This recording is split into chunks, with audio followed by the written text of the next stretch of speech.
నమస్కారం అండి, నా పేరు పివియు శంకర్. నేను ఒక soft skills and motivational speaker.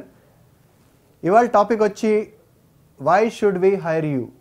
ప్రతి ఇంటర్వ్యూలో వెళ్ళేటప్పుడు సెల్ఫ్ ఇంట్రొడక్షన్ అంటారు, అలాగే రెండో క్వశ్చన్ చాలా important, why should we hire you. Why should we hire you అంటే మీకే ఎందుకు ఈ ఉద్యోగం ఇవ్వాలి. సో ప్రతి కాయిన్కి హెడ్ అండ్ టెయిల్ ఉంటుంది. మీరు 1 రూపీ కాయిన్ తీసుకున్నా, 2 రూపీ కాయిన్ తీసుకున్నా, ఏ కాయిన్ తీసుకున్నా మీకు హెడ్ అండ్ టెయిల్ ఉంటుంది. అలాగే ఈ క్వశ్చన్కి ఆన్సర్ ఇచ్చేటప్పుడు మీరు రెండు విధాలుగా మీరు చెప్పాలి. ఫస్ట్ వచ్చి మీకు ఏ జాబ్కి వెళ్తున్నారు, ఆ జాబ్కి మీరు న్యాయం చేయగలరు. ప్రతి జాబ్కి వెళ్ళేటప్పుడు మీకు కొన్ని పాయింట్స్ అంటారు. మీరు గ్రాడ్యుయేషన్ ఉండాలి, మీకు ఇంగ్లీష్ కమ్యూనికేషన్ స్కిల్స్ ఉండాలి, మీరు మినిమం ఇంత ఎక్స్పీరియన్స్ ఉండాలి. అది మీరు ఏ జాబ్కి మీరు అప్లై చేసే ముందు జాబ్ డిస్క్రిప్షన్ అంటారు. సో అది మీరు కరెక్ట్గా మీరు న్యాయం చేయగలరని మీరు చెప్పాలి. అది first side of the coin. I'm a graduate, yes. మీకు బీటెక్ కావాలి, నేను BTech ఐటీని.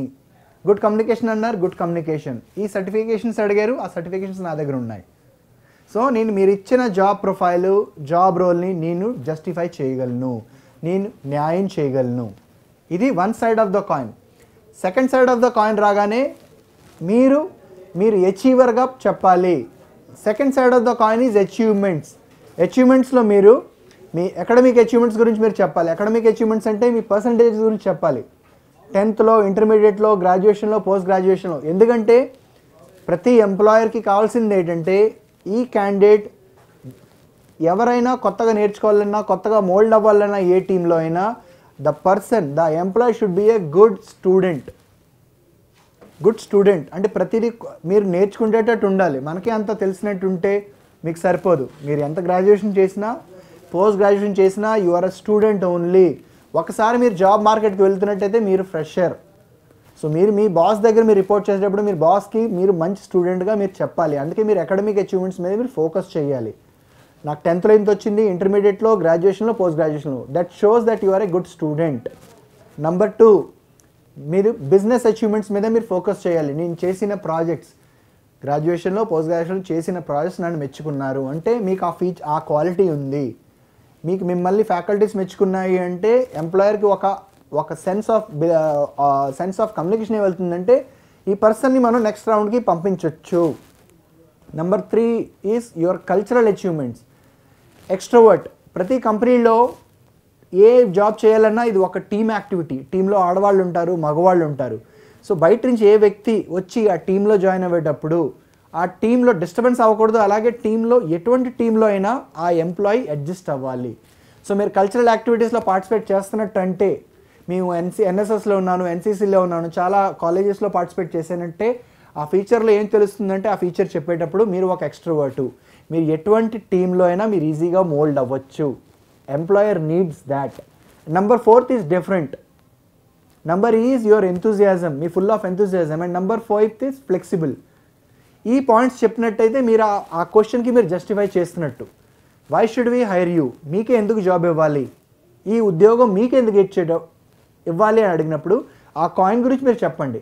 Again I repeat, one side of the coin మీరు ఇచ్చిన జాబ్ డిస్క్రిప్షన్ని నేను న్యాయం చేయగలను, నేను జస్టిఫై చేయగలను. మీకు గ్రాడ్యుయేట్ కావాలి, నేను గ్రాడ్యుయేషన్ చేశాను. ఐటీ స్పెషలైజేషన్ అన్నారు, నేను చేశాను. కమ్యూనికేషన్ స్కిల్స్ అడిగారు, నాకున్నాయి. కొన్ని సర్టిఫికేషన్స్ అడిగారు, ఆ సర్టిఫికేషన్ నేను చేశాను. వేరే మినిమంగా జాబ్ డిస్క్రిప్షన్లో ఏమి ఇచ్చారు, ప్రతిదీ నేను చేశాను. సో ఫస్ట్ పాయింట్, మీరు ఆ జాబ్కి జస్టిఫై చేయగలరు. సెకండ్ సైడ్కి వచ్చేటప్పుడు మీరు చెప్పాలి, ఐఎమ్ ఎన్ అచీవర్. నేను స్టూడెంట్ లైఫ్లోని నేను ఒక అచీవర్ని. ప్రతి కంపెనీకి అచీవర్స్ కావాలి, అసెట్స్ కావాలి. మీరు ఆ కంపెనీకి వచ్చిన తర్వాత కంపెనీ ఎదగాలి, టీం ఎదగాలి, టీంలో కొద్దిగా ఒక కొత్త ఐడియాస్ రావాలి, ఫ్రెష్ ఐడియాస్ రావాలి. అవన్నీ చెప్తానికి మీరు అచీవ్మెంట్స్ చెప్పాలి. ABCDEF. A for academic achievements, B for business achievements. Academic అచీవ్మెంట్స్లో మీ పర్సంటేజెస్ కవర్ చేయాలి. బిజినెస్ అచీవ్మెంట్స్లో మీరు చేసిన ప్రాజెక్ట్స్, అసైన్మెంట్స్. మీరు ఫ్రెషర్ అయితే, అదే ఎక్స్పీరియన్స్ హోల్డర్స్ అయితే మీరు పాత కంపెనీలో మీ జాబ్ ప్రొఫైల్ ఏంటి, మీరు దాన్ని ఎలాగ ఇంప్రూవ్ చేశారు, దాన్ని కంపెనీకి ఎలా కాంట్రిబ్యూట్ చేశారని కవర్ చేయొచ్చు. C for cultural achievements. రకరకాల కల్చరల్ ప్రోగ్రామ్స్ మీ స్టూడెంట్ లైఫ్లో, గ్రాడ్యుయేషన్ లైఫ్లో, పోస్ట్ గ్రాడ్యుయేషన్ లైఫ్లో ఎన్ని రకాల కల్చరల్ యాక్టివిటీస్లో మీరు పార్టిసిపేట్ చేశారో దాని గురించి మీరు ఇక్కడ మీరు కవర్ చేయొచ్చు. 4వది డి ఫర్ డిఫరెంట్. ప్రతి వాళ్ళకి కొత్తది కావాలి. You are a different. ఆ డిఫరెంట్ ఏంటి, అది మీ ప్రజెంటేషన్ స్కిల్స్లో ఉండాలి, ఆ డ్రెస్సింగ్ స్కిల్స్లో ఉండాలి, ఆ మాట్లాడే పద్ధతిలో ఉండాలి, ఆ కాన్ఫిడెన్స్, ఈ why should we hire you అన్నప్పుడు ఈ అన్ని పాయింట్స్ మీరు చెప్తూ జాబ్ డిస్క్రిప్షన్ని జస్టిఫై చేస్తున్నట్టు ప్లస్ యువర్ అచీవర్ మీరు ప్రూవ్ చేసుకుంటున్నట్టయితే మీరు సెకండ్ రౌండ్కి వెళ్తారు. ఎందుకంటే ప్రతి కంపెనీలో ఈ క్వశ్చన్ చాలా important, it plays very important role. ఎందుకంటే ఇంగ్లీష్లో కొన్ని ప్రోవర్బ్స్ ఉన్నాయి. First impression is the long lasting impression. మీరు ఫస్ట్ ఇంప్రెషన్ కరెక్ట్గా పడుతున్నట్టయితే మీరు నెక్స్ట్ రౌండ్కి వెళ్తారు, నెక్స్ట్ రౌండ్కి వెళ్తారు, second round, third round, fourth round, fifth round. అందుకే ఈ పాయింట్స్ని మీరు చాలా ప్రిపేర్ చేయాలి. ఈ కాలంలో నేను హెచ్ఆర్ రిక్రూట్మెంట్ ప్రొఫెషనల్ని చాలామందిని కలుస్తూ ఉంటాను. Why should we hire you అంటే పిల్లల దగ్గర ఆన్సర్స్ లేవు. అలాగే కొంతమంది experience holders why should we hire you అంటే ఆన్సర్స్ లేవు. ఆన్సర్స్ చెప్పాలన్నా కొద్దిగా దడబడదే ఉంటారు, అందులోని మళ్ళీ తెలుగులో. అందుకే మీరు యాజ్ ఏ గుడ్ స్టూడెంట్ అయిపోయి మీరు రాసుకోండి, ఈ పాయింట్స్ అన్నీ రాసుకొని ఎంఎస్ వర్డ్లో టైప్ చేసుకొని మీ ఇంట్లో ఒక మెయిన్ ప్లేస్లో మీరు దాన్ని అంటించుకొని పెట్టుకోండి. ప్రతిరోజు మీరు దాన్ని చూస్తున్నట్టయితే మీకు ఎగ్జాక్ట్గా మైండ్లో సెట్ అవుతుంది. ఈ పాయింట్స్ అంతా మీరు ఇంగ్లీష్లోనే చెప్పాలి.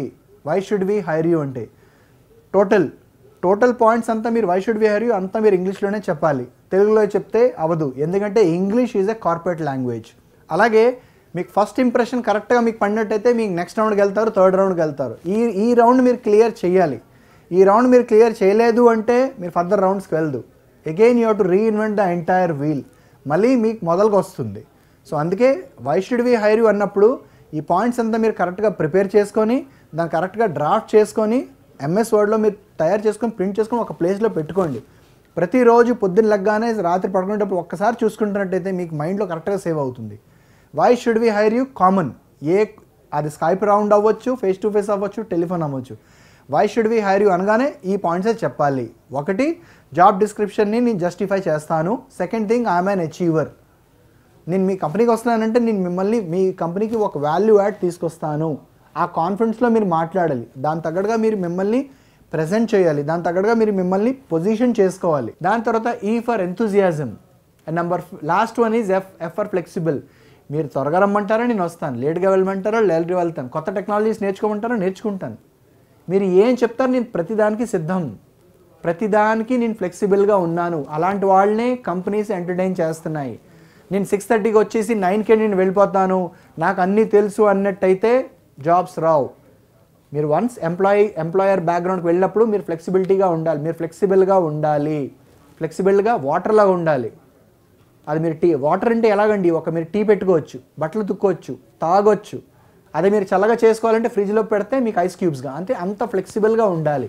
అంత ఫ్లెక్సిబుల్గా ఉన్నట్టయితే, జాబ్ స్కిల్స్ మీట్ అవ్వనట్టయితే, మీరు అచీవర్గా ప్రూవ్ చేసుకుంటున్నట్టయితే ఆ పాయింట్ మీరు క్లియర్ అవుతుంది, మీరు నెక్స్ట్ రౌండ్కి వెళ్తారు. అలాగే ఎందుకంటే ప్రతి జాబ్లో వెళ్ళిన తర్వాత ఐటీ అయినా నాన్ ఐటీ అయినా టెక్నికల్ స్కిల్స్ కావాలి. కానీ ఇంటర్వ్యూ క్లియర్ చేయాలి అంటే soft skills plays very important role. ఎందుకంటే చాలామందికి ఇంటర్వ్యూలో సక్సెస్ వచ్చిన వాళ్ళలో 85% credit goes to your soft skills, your communication skills, your presentation skills, positioning skills interview clear చేయాలంటే. Shockingly only 15% credit goes to technical skills. 15 అంటే 15% మాత్రమే టెక్నికల్ స్కిల్స్కి weight ఉంటుంది. మీరు ఇంటర్వ్యూ క్లియర్ చేయాలంటే you should become a good sales men. You should cell your self. మీరు మిమ్మల్ని బాగా ప్రజెంట్ చేసుకోవాలి. మాట్లాడేటప్పుడు ప్రజెంట్ చేసుకోవాలి, చూసేటప్పుడు మీరు బాగా ప్రజెంట్ చేసుకోవాలి. మీ dressing, the way you walk, the way you talk, ఇవన్నీ చాలా ఇంపార్టెంట్ అండి. ఆ పిచ్, ఆ వాల్యూమ్, ఆ స్పేస్, ఆ స్పీడ్, మీరు ప్రతిదీ కరెక్ట్గా మీరు ఎంఎస్ వర్డ్లో ప్రింట్ చేసుకున్నట్టయితే, మీరు ప్రిపేర్ చేసుకుంటున్నట్టయితే ఎవరైనా ఈ క్వశ్చన్ అడిగినప్పుడు డెఫినెట్లీగా ఈ క్వశ్చన్ అడుగుతారు. ప్రతి కంపెనీలో ఈ క్వశ్చన్ అడుగుతారు. ఆ క్వశ్చన్ అడిగినప్పుడు మీరు కరెక్ట్గా ఆన్సర్ మీరు ఇవ్వాలి. దాన్ని మీరు ప్రిపేర్ చేసుకొని పెట్టుకోండి. ప్రిపేర్ చేసుకొని బై హార్ట్ చేసుకుని పెట్టుకున్నట్టయితే డెఫినెట్గా మీరు ఆ రౌండ్ క్లియర్ అవుతుంది and you will get in to the next round. All the best.